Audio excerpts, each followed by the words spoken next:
Class 10 RBSc board chapter 1 matter in our surrounding.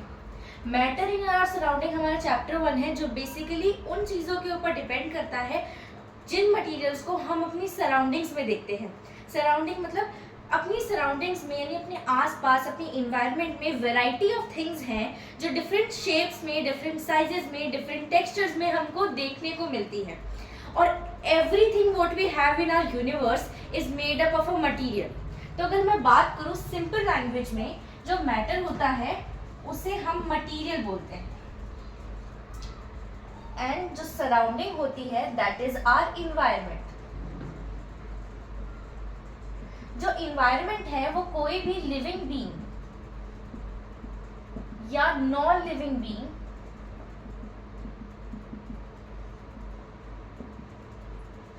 अपने आसपास feel कर सकता है, आसपास उसकी प्रेजेंस को फील कर सकता है। और मैटर अपना मटेरियल होता है which has different shape, which has different size and which has different texture। कई सारे मटेरियल्स होते हैं, लेकिन उन सब की अपनी अपनी स्पेसिफिक शेप होती है, स्पेसिफिक साइज होती है और स्पेसिफिक टेक्सचर होता है। The air we breathe, the food we eat, stones, clouds, stars, plant, animal, even a small drop of water or a particle of sand, everything what we see around the universe is called as material or it is called as matter। जो air, water, food, sand, etcetera etcetera हम अपनी surroundings के अंदर देख सकते हैं, feel कर सकते हैं, टच कर सकते हैं, ऑक्यूपाई कर रही है वो कोई भी space, that is matter. Matter is something that occupies. Matter क्या होता है? Matter is something that occupies the space in the universe. Matter वो मटेरियल्स होते हैं जो यूनिवर्स में कोई खुद का स्पेस ऑक्यूपाई करते हो, यानी उनकी खुद की एक ऑक्यूपेशन होती है ऑफ द स्पेस। अगर मैं बात करूं जो ह्यूमन बीइंग्स होते हैं, they have been trying to understand their surroundings. Like अगर हम अपने एंशिएंट टाइम्स में बात करें, पंचतंत्र नाम का एक एंशिएंट फिलॉसफी थी जिसके अंदर ये लिखा गया था that air, earth, fire and sky are the पंच तत्व। Means air, earth, fire and sky along with air, earth, fire, sky along with water are the panch tattva। Now if we talk about matter, what is a matter? Matter is nothing but it is a mixture of particles। Matter is nothing but a mixture of particles। अब क्योंकि अपना chapter matters के ऊपर based है तो हमें ये पता होना चाहिए कि मैटर क्या होता है। मैटर बहुत सारे पार्टिकल्स का मिक्सचर होता है। These particles have their different shapes, have their different sizes, have their different mixation of the particles। So if we talk about matter particularly, the matters are divided into 3 categories। These categories are solid state, then here we go with liquid state, and then we'll go with the gaseous state। हमने पहले पढ़ा matter क्या होता है। Matter is something, the materials that we see in our surroundings, and this matter has been characterised into 3 categories which is solid state, liquid state and gaseous state. यानी हमारे जो matter होते हैं, हमारे जो मटेरियल्स होते हैं इन्वायरमेंट में, वो या तो सॉलिड फॉर्म में होते हैं, या तो लिक्विड फॉर्म में होते हैं, या फिर गैसियस फॉर्म में होते हैं। If we separately talk about the solid state,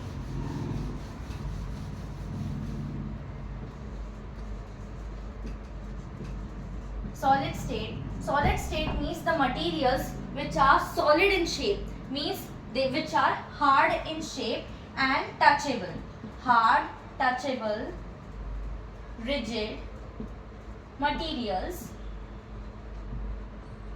comes under the category of solid state। वो materials जो hard होते हैं, touchable होते हैं, rigid होते हैं, fixed होते हैं अपनी shape के अंदर, और साथ ही साथ जिनकी हाई डेंसिटी होती है, high density and also they are closely tied and organized particle. Solid state has closely tied and organized particles.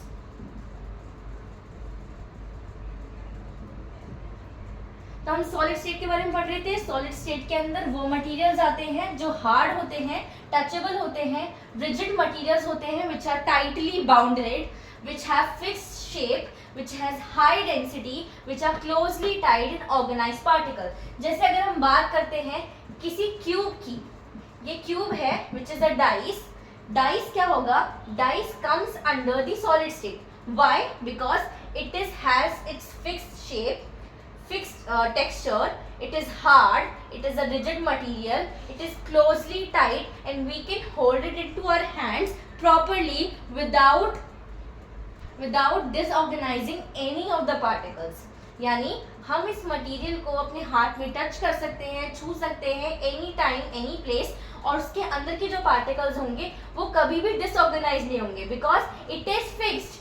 That's why it is an organise particle. तो सॉलिड स्टेट की अगर कभी भी हम कैरेक्टरिस्टिक्स के बारे में बात करते हैं तो solid state has materials which are hard touchable rigid materials, which are fixed in shape, which have their high density, closely tied and organized particle.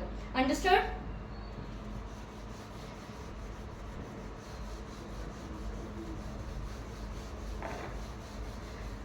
Now we talk about the liquid state. तो liquid state की हम बात करें तो liquid states के अंदर वो materials आते हैं जिनकी कोई फिक्स शेप नहीं होती, यानी नो फिक्स शेप. और इसका बहुत इजी एग्जांपल है जो डेली बेसिस पे हम देखते आ रहे हैं, दैट इज वाटर.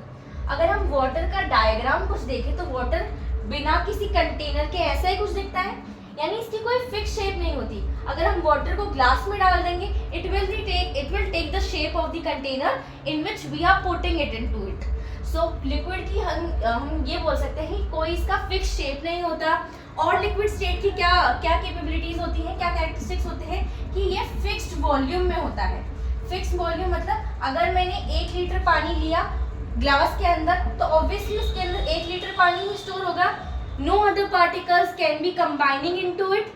तो लिक्विड स्टेट की एक और कैरेक्टरिस्टिक, एक और प्रॉपर्टी क्या होती है कि वो फिक्स्ड वॉल्यूम होती है.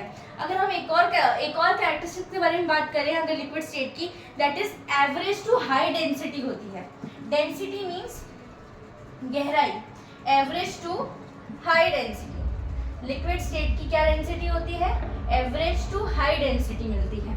और हम इसकी बात करें तो इसके अंदर के जो पार्टिकल्स होते हैं वो क्लोजली टाइट नहीं होते बट डिसऑर्गेनाइज्ड पार्टिकल्स होते हैं. Closely tight means closely tight but disorganised particles. Disorganised particles. इसका क्या मतलब है? इसका मतलब ये है कि कोई भी लिक्विड स्टेट का कोई भी मटेरियल है, फॉर एग्जांपल अगर हम जूस की बात कर रहे हैं तो जूस के अंदर जो मटेरियल्स हैं वो आपस में कंबाइंड फॉर्म में होते हैं, यानी क्लोजली टाइट होते हैं. लेकिन अगर वो ग्लास गिर जाता है और ग्लास के अंदर से वो लिक्विड स्टेट बाहर आ जाता है तो उसके जो पार्टिकल्स होंगे वो ऑब्वियसली फ्लोर के ऊपर क्या हो जाएंगे? डिसऑर्गेनाइज हो जाएंगे. तो लिक्विड स्टेट की अगर हम कैरेक्टरिस्टिक्स के बारे में बात करते हैं तो लिक्विड स्टेट का कोई फिक्स्ड शेप नहीं होता, उनकी फिक्स्ड वॉल्यूम होती है, उनकी density average to high density होती है. दे आर क्लोजली टाइट, वो ऑब्वियसली क्लोजली टाइट होते हैं लेकिन the particles into it are disorganised, लेकिन उनके जो पार्टिकल्स होते हैं वो डिसऑर्गेनाइज्ड होते हैं. Now next will study about the gaseous state. Gaseous state. Apart from solid and liquid हमारे नेचर में, हमारे इन्वायरमेंट में थर्ड मटेरियल होता है जो गैसेस के फॉर्म में होता है, जो गैसियस स्टेट में होता है. गैसेस के फॉर्म में जैसे कोई भी ह्यूमन बीइंग है वो रेस्पिरेशन सिस्टम फॉलो करता है. What is the respiration system? Every living being inhale oxygen and release carbon dioxide. तो ये एक ह्यूमन बीइंग का रेस्पिरेशन सिस्टम होता है. तो वो रेस्पिरेशन सिस्टम जो हो रहा है, the air which we are breathing is also a part of matter which we have in our surroundings. So जो gaseous state होती है उसकी क्या properties होती है कि जो gases होती हैं वो rigid नहीं होती. They aren't rigid. वो rigid नहीं होती. gaseous state की next property होती है कि gas की कोई fixed shape नहीं होती. They have no fixed shape. आपने कभी देखा है कि ऑक्सीजन स्क्वायर शेप में एनवायरनमेंट में घूम रहा है? नहीं ना, नहीं होती. हमने कभी नहीं देखा है carbon dioxide nitrogen square circle triangular shape में एनवायरनमेंट में रोम होते हुए अपन को दिख रहे हैं? नहीं. गैस की नेक्स्ट प्रॉपर्टी होती है they have no fixed volume. Gas की कोई फिक्स वॉल्यूम नहीं होती. आप कभी ऐसे थोड़ा ना बोलते हो मैंने 2 किलो ऑक्सीजन इनहेल करी, नहीं करी, because they have no fixed volume. Gas की डेंसिटी लो होती है. We have low density. Then the next characteristics we will go into is far apart and disorganized particles. यानी gaseous state में क्या होता है, जैसे ये अपना environment है, ये अपना अर्थ है, इनमें तरह तरह के गैसेस होते हैं, nitrogen, oxygen, carbon dioxide, helium, lithium, beryllium. ये जो भी गैसेस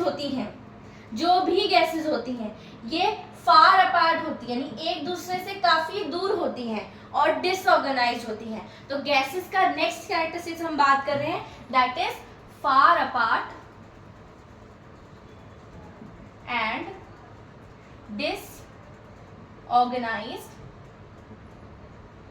डिसऑर्गेनाइज्ड पार्टिकल्स. कि इसके अंदर के जो पार्टिकल्स होते हैं वो डिसऑर्गेनाइज होते हैं, आपस में जुड़े हुए नहीं होते हैं. एंड गैसेस का लास्ट बट बहुत कॉमन, बहुत रिलायंट जो कैरेक्टरिस्टिक है, that is it is highly compressible.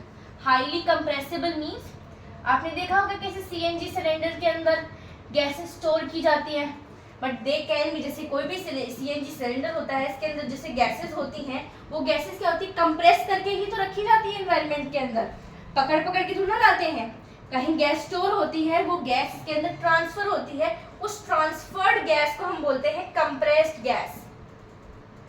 Compressed gas. वैसे ही जैसे सीएनजी की फुल फॉर्म में हम जानते हैं ना,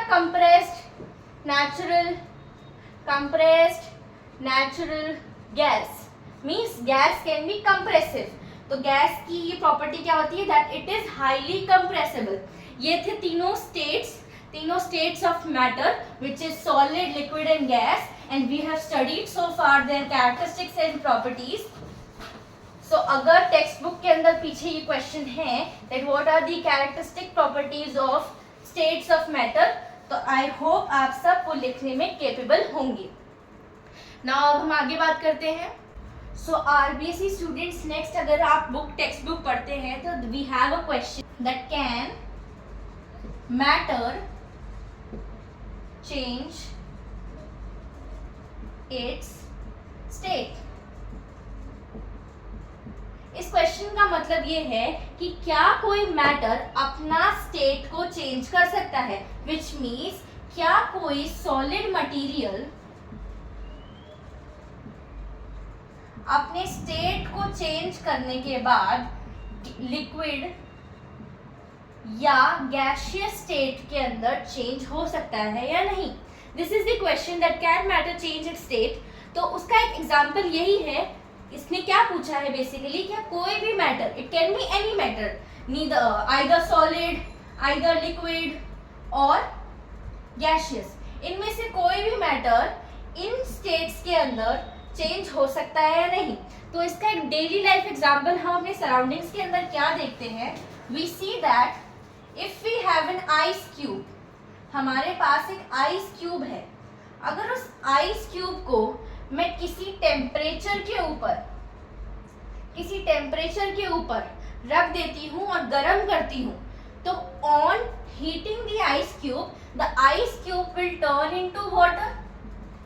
so here ice cube is in the solid state, and when I heated the ice cube at a particular temperature, it turns out into water, then water will be into the liquid state.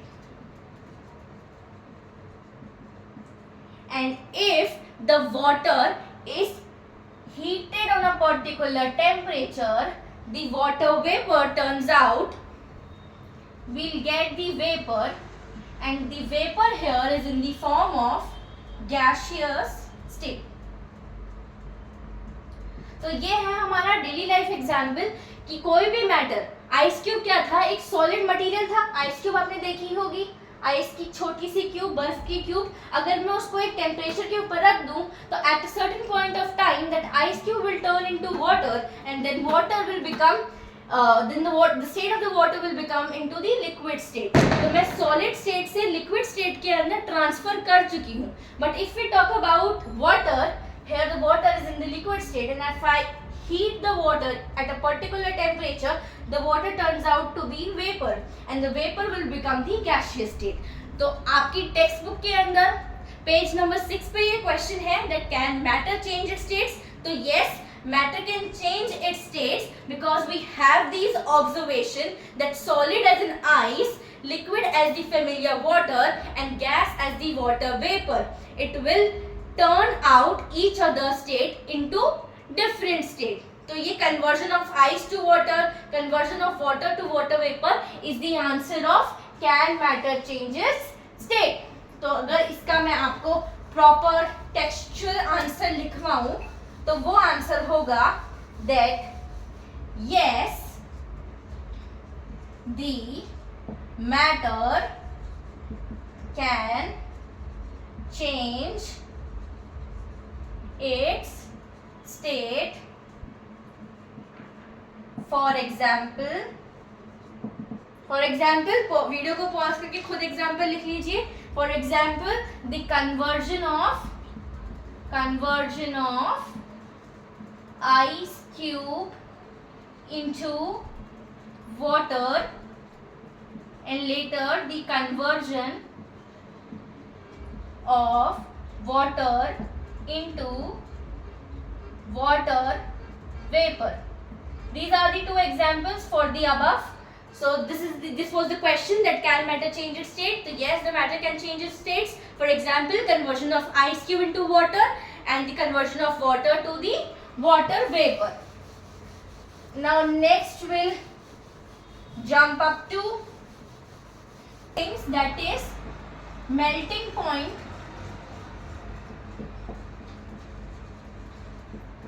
and boiling point.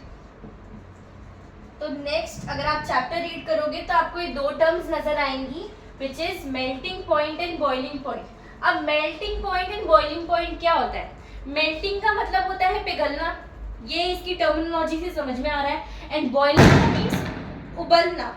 तो क्या उबल रहा है, क्या पिघल रहा है, वो हम इसके अंदर पढ़ेंगे. That if you know that on increasing the temperature of solid, जब भी हम सॉलिड का टेम्परेचर इंक्रीज कर देते हैं तो जो काइनेटिक एनर्जी होती है उन पार्टिकल्स की, यानी जो भी पार्टिकल्स हमारे सॉलिड स्टेट के अंदर होते हैं,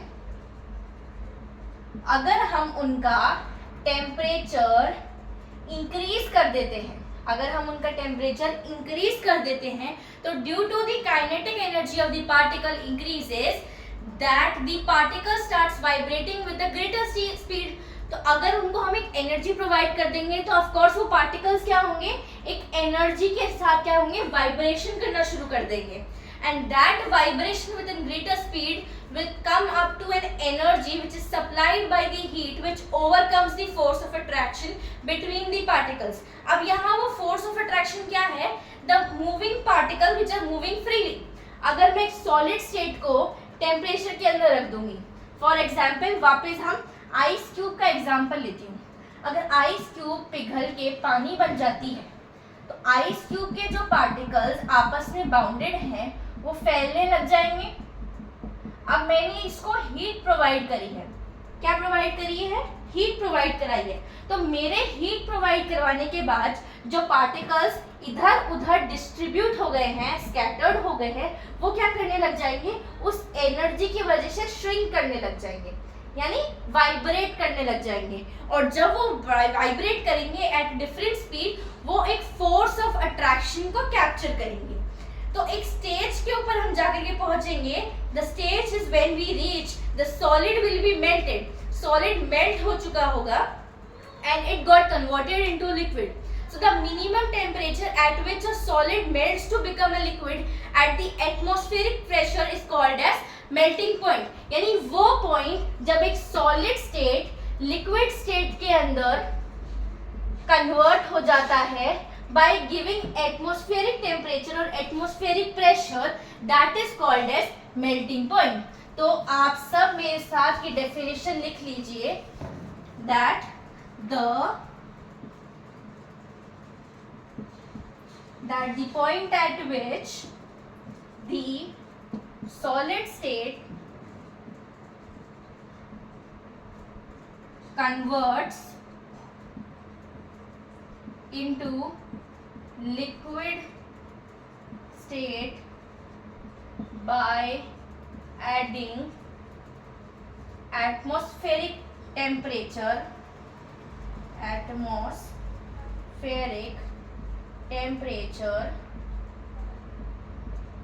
is called as melting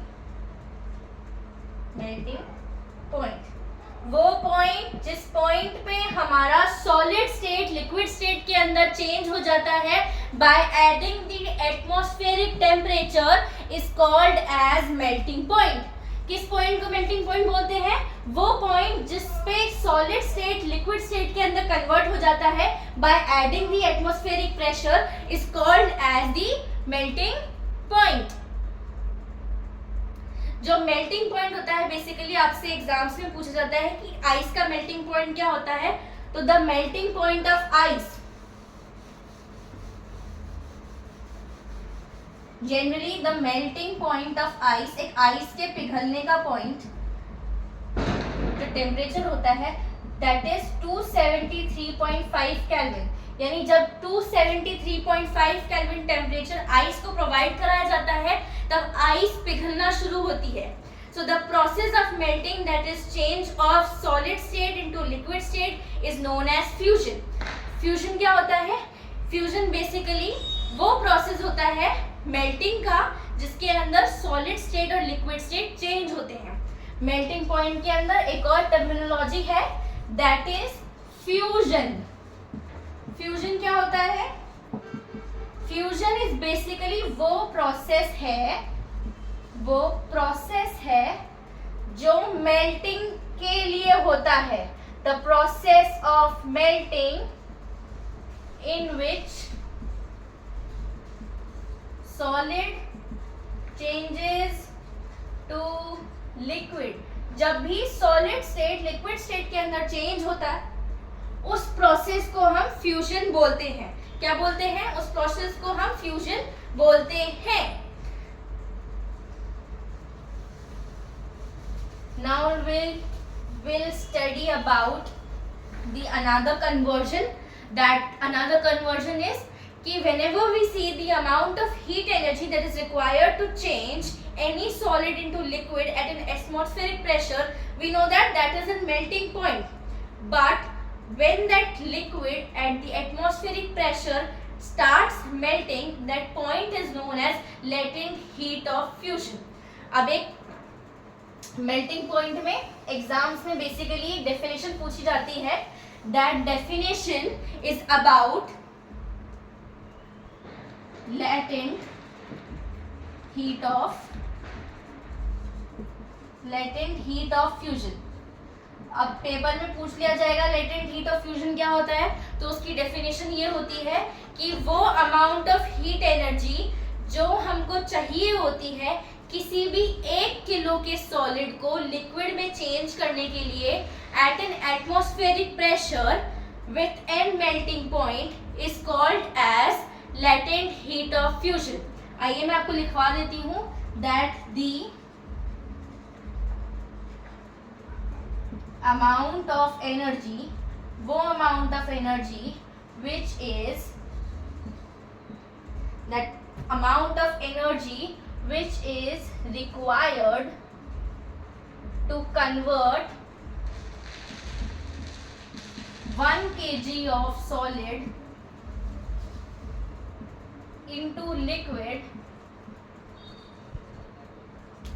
at an atmospheric pressure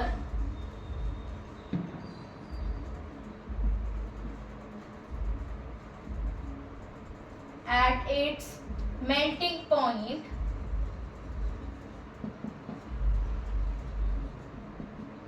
is called as latent heat of fusion. हम इसे बोलते हैं latent heat of fusion. तो स्क्रीनशॉट ले लीजिए वीडियो को पॉज कर करके. Next we will go up to the diagram of the latent heat of vaporization. What is latent heat of vaporization? latent heat of fusion तो हमने देख लिया. latent heat of fusion के अंदर बेसिकली क्या होता है, हम बात करते हैं सिर्फ सॉलिड के कन्वर्जन की जो लिक्विड के अंदर हो रहा है. हम latent heat of fusion या मेल्टिंग पॉइंट में किसकी बात कर रहे हैं, उन सॉलिड पार्टिकल्स की जो लिक्विड के अंदर ट्रांसफॉर्म हो रहे हैं. But there is another term which is about latent heat of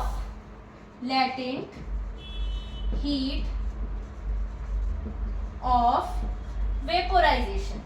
अब latent heat of vaporization क्या होता है? latent heat of vaporization basically वो प्रोसेस होता है जिसके अंदर पार्टिकल्स को, जो पार्टिकल्स हैं वाटर के, जो पार्टिकल्स लिक्विड स्टेट के अंदर कन्वर्ट हो चुके हैं, उन पार्टिकल्स को अगर स्टीम प्रोवाइड करी जाती है तो वो स्टीम एक एक्स्ट्रा एनर्जी को एब्जॉर्ब करेगी in the form of vapour. और जब वो वेपर बन जाएगा, or water particles, or liquid particles will turn out into the gaseous particles. तो अगर मैं लेटेंट हीट ऑफ वेपोराइजेशन की बात करूं तो लेटेंट हीट ऑफ वेपोराइजेशन क्या होता है,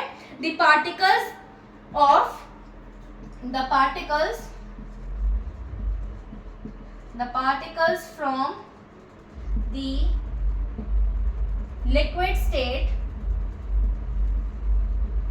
when provided, जब उनको प्रोवाइड करवा दिया जाता है steam, they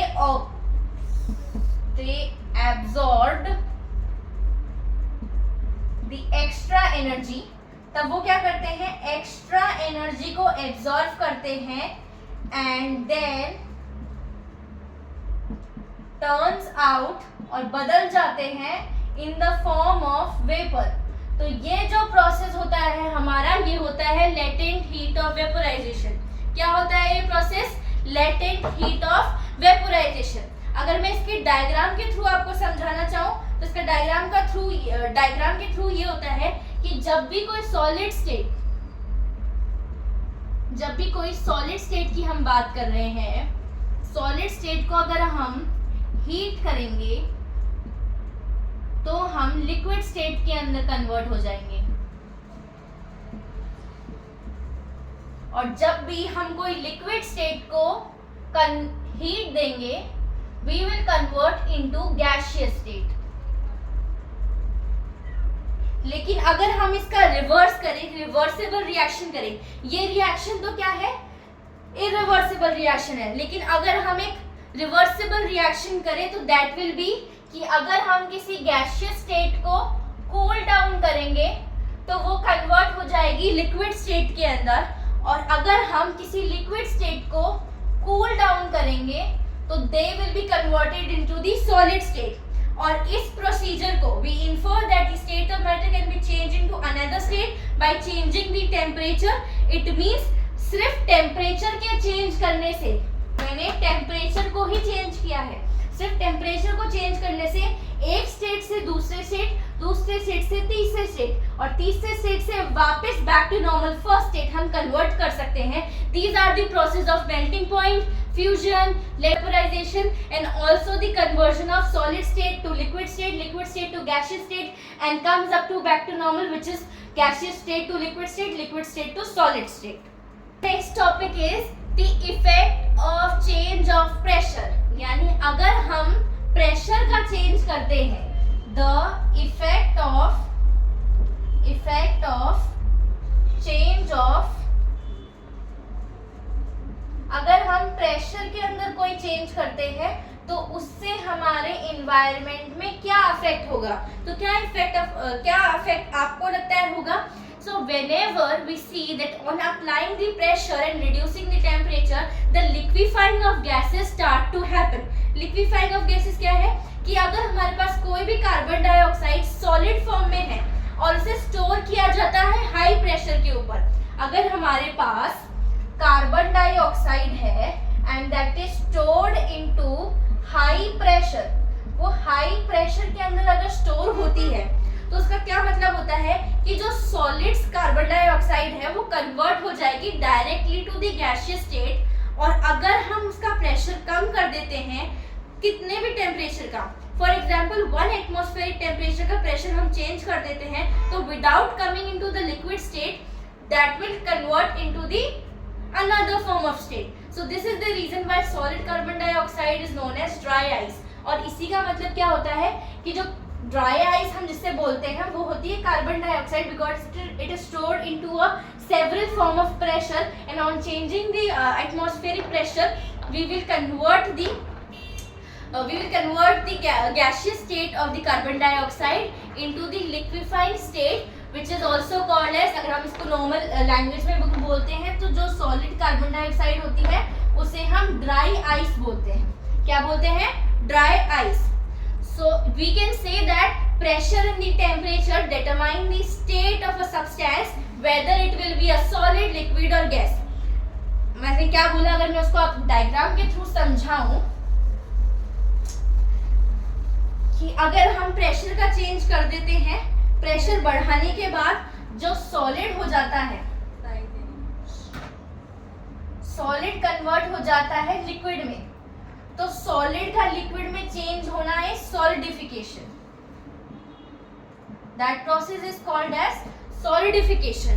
and if we talk about solid converting into liquid, that process हमने पहले ही पढ़ा था, that process is fusion. and if liquid converts into solid, अगर कोई भी लिक्विड पार्टिकल सॉलिड के अंदर कन्वर्ट होता है, that is the solidification. उस प्रोसेस को हम बोलेंगे सॉलिडिफिकेशन। और अगर मैं बात करूं कि कोई भी लिक्विड जब गैसियस स्टेट में कन्वर्ट होता है, जब भी कोई लिक्विड गैस की स्टेट में कन्वर्ट होता है, तब हम उस प्रोसेस को बोलते हैं वेपोराइजेशन। क्या बोलते हैं? वेपोराइजेशन। और वहीं अगर मैं इरिवर्सिबल बात करूं कि जब भी कोई गैस लिक्विड में चेंज होती है, that reaction is called as condensation. उस प्रोसेस को हम बोलते हैं condensation. That whenever a gaseous state changes into liquid state, the process is referred to as condensation. और अगर मैं लास्टली बात करूं solid converting into gas, so if a solid converts to gas, that process is called sublimation. उस process को हम क्या बोलते हैं? सबलिमेशन। क्या बोलते हैं उस प्रोसेस को? सब्लिमेशन क्या होता है, वेपोराइजेशन क्या होता है, कंडेंसेशन क्या होता है, वो फर्दर हम वीडियोस में डिटेल में डिस्कस करेंगे। But firstly we have to remember that if you convert solid state into gaseous state, that process is called as sublimation. And if you talk about gaseous state converting into solid state, अगर हम बात करें जब gaseous state solid state के अंदर convert होता है, तो इस प्रोसेस को हम बोलते हैं डेपोजिशन। क्या बोलते हैं? डेपोजिशन। सो यही कुछ प्रोसेस है कि प्रेशर बढ़ाने के बाद में जब भी एक स्टेट को कन्वर्ट करने के लिए दूसरे स्टेट के अंदर हम कभी भी प्रेशर को अगर प्रोवाइड करते हैं, तो प्रेशर प्रोवाइड करने के बाद जब सॉलिड लिक्विड में चेंज होता है वो फ्यूजन प्रोसेस होता है।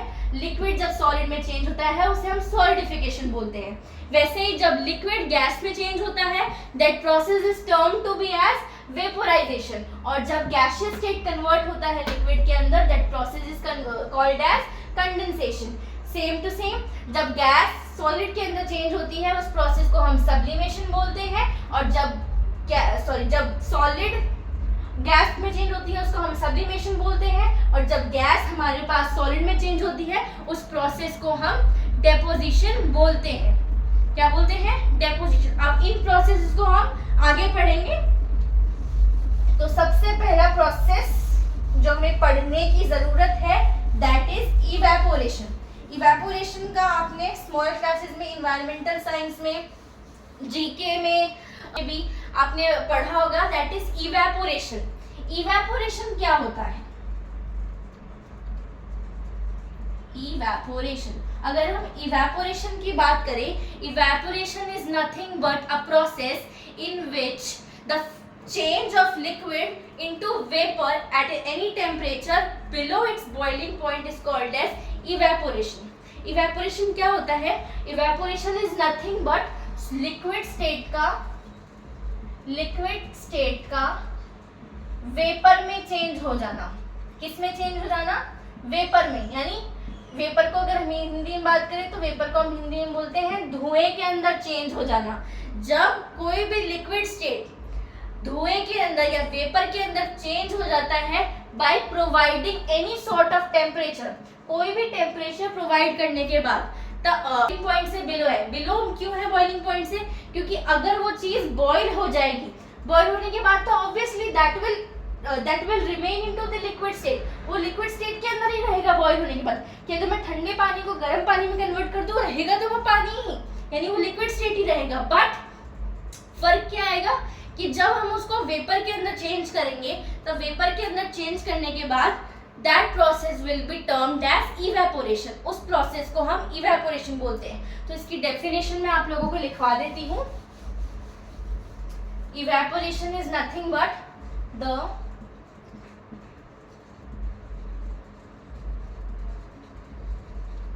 the phenomena of changing liquid state into vapor at any temperature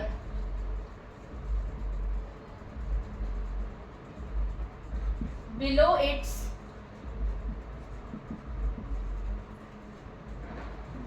its boiling point is called as